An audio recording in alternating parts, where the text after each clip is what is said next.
Hi, ಎಲ್ಲರಿಗೂ ನಮಸ್ಕಾರ. ಇವತ್ತಿನ ತರಗತಿಯಲ್ಲಿ ನಾವು ಎಕಾಲಜಿ ರಿಲೇಟೆಡ್ ಆಗಿ ಪ್ರಶ್ನೆಗಳನ್ನ ನೋಡ್ತಾ ಹೋಗೋಣ. ಇದು ಟಿಇಟಿಗೆ ವೆರಿ ಇಂಪಾರ್ಟೆಂಟ್ ಚಾಪ್ಟರ್ ಆಗಿರುತ್ತೆ. ಓಕೆ, ಸೊ ಮೊದಲನೇ ಪ್ರಶ್ನೆ, ಪರಿಸರ ವ್ಯವಸ್ಥೆಯ ಅಧ್ಯಯನಕ್ಕೆ ಏನಂತ ಕರೀತಾರೆ? ಪರಿಸರ ವ್ಯವಸ್ಥೆಯ ಅಧ್ಯಯನಕ್ಕೆ ಪರಿಸರ ವಿಜ್ಞಾನ ಅಂತ ಹೇಳಿ ಕರೀತಾರೆ.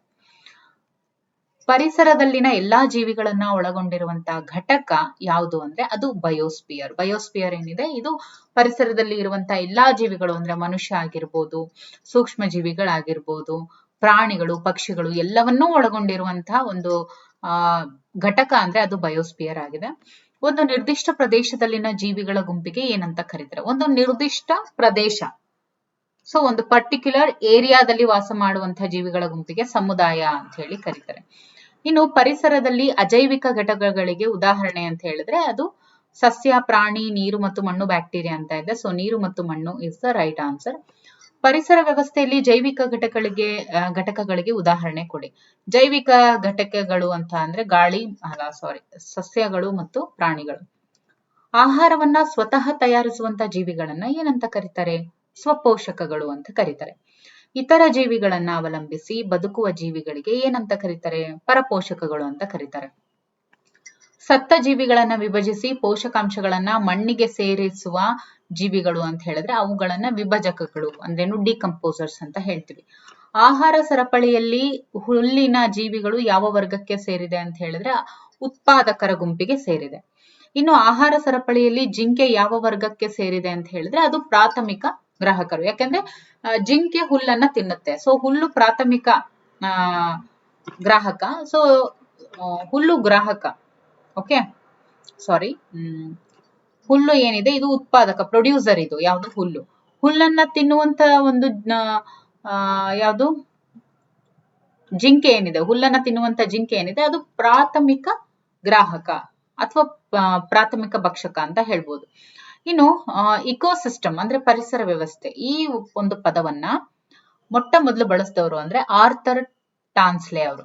ಓಕೆ, ಇನ್ನು ಪರಿಸರದಲ್ಲಿನ ಎಲ್ಲಾ ಸಮುದಾಯಗಳ ಒಟ್ಟುಗೂಡಿಸುವಿಕೆ ಏನೆಂದು ಕರೆಯುತ್ತಾರೆ? ಬಯೋಸ್ಪಿಯರ್, ಬಯೋಮ್, ಭೂಮಿ, ಸಮುದಾಯ ಅಂತ ಇದೆ ನೋಡಿ. ಪರಿಸರದಲ್ಲಿನ ಎಲ್ಲಾ ಸಮುದಾಯಗಳ ಒಟ್ಟುಗೂಡಿಸುವಿಕೆಗೆ ಬಯೋಮ್ ಅಂತ ಹೇಳಿ ಕರೀತಾರೆ. ಪರಿಸರದಲ್ಲಿನ ಆಹಾರ ಮತ್ತು ಶಕ್ತಿಯ ಹರಿವನ್ನ ಯಾವ ನಿಯಮದಿಂದ ವಿವರಿಸಲಾಗಿದೆ ಅಂದ್ರೆ ಅದು 10% ಶಕ್ತಿಯ ನಿಯಮ.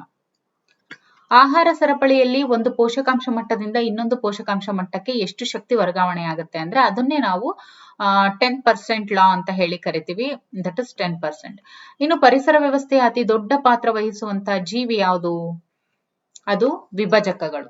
ಓಕೆ, ವಿಭಜಕಗಳು ಇಲ್ಲ ಅಂತ ಹೇಳಿದ್ರೆ ಏನಿದ್ದೆಲ್ಲ ಹಂಗೆ ಇರುತ್ತೆ.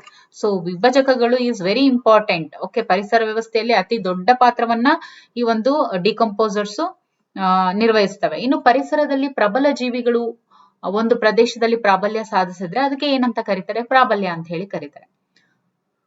ಗುಂಪು ಪರಿಸರದಲ್ಲಿ ಒಂದು ನಿರ್ದಿಷ್ಟ ಜೀವಿಗಳ ಗುಂಪು ವಾಸಿಸುವಂತ ಸ್ಥಳಕ್ಕೆ ಏನಂತ ಕರೀತಾರೆ? ಅದನ್ನ ಆವಾಸ ಸ್ಥಾನ ಅಂತ ಹೇಳಿ ಕರೀತಾರೆ. ಆಹಾರ ಸರಪಳಿಯಲ್ಲಿ ಸಿಂಹ ಯಾವ ವರ್ಗಕ್ಕೆ ಸೇರಿದೆ? ನೋಡಿ, ಯಾವ ವರ್ಗಕ್ಕೆ ಸೇರಿದೆ ಸಿಂಹ ಅಂತ ಹೇಳಿದ್ರೆ ಇದು ಹುಲ್ಲು, ಇದು ಉತ್ಪಾದಕ.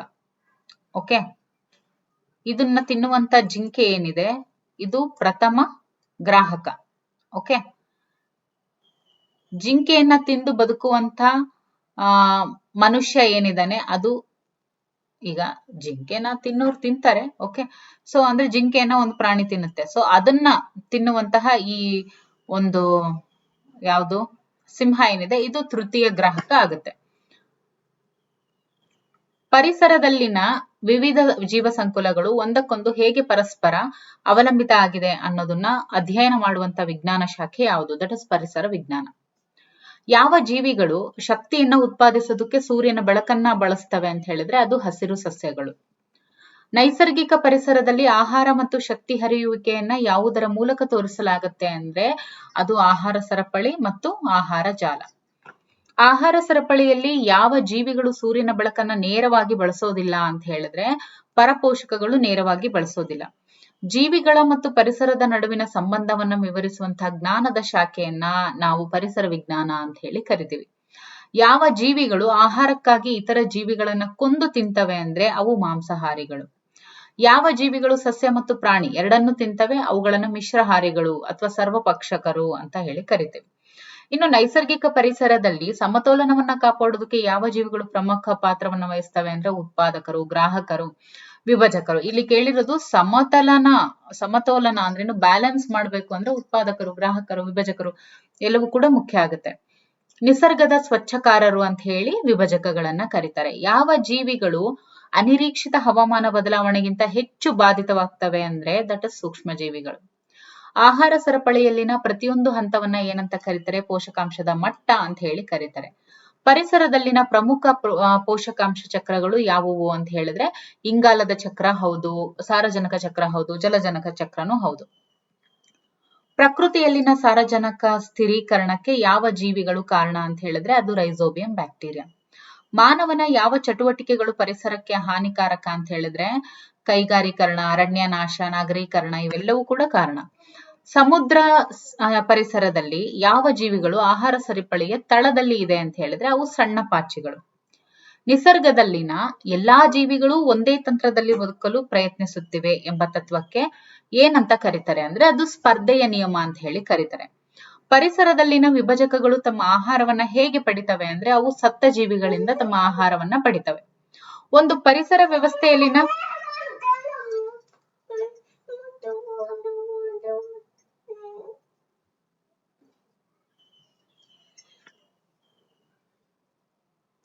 ಒಂದು ಪರಿಸರ ವ್ಯವಸ್ಥೆಯಲ್ಲಿನ ಎಲ್ಲಾ ಜೀವಿಗಳು ಪರಸ್ಪರ ಸಂಬಂಧವನ್ನ ಯಾವುದರ ಮೂಲಕ ತೋರಿಸಬಹುದು ಅಂದ್ರೆ ಅದು ಆಹಾರ ಜಾಲದ ಮೂಲಕ.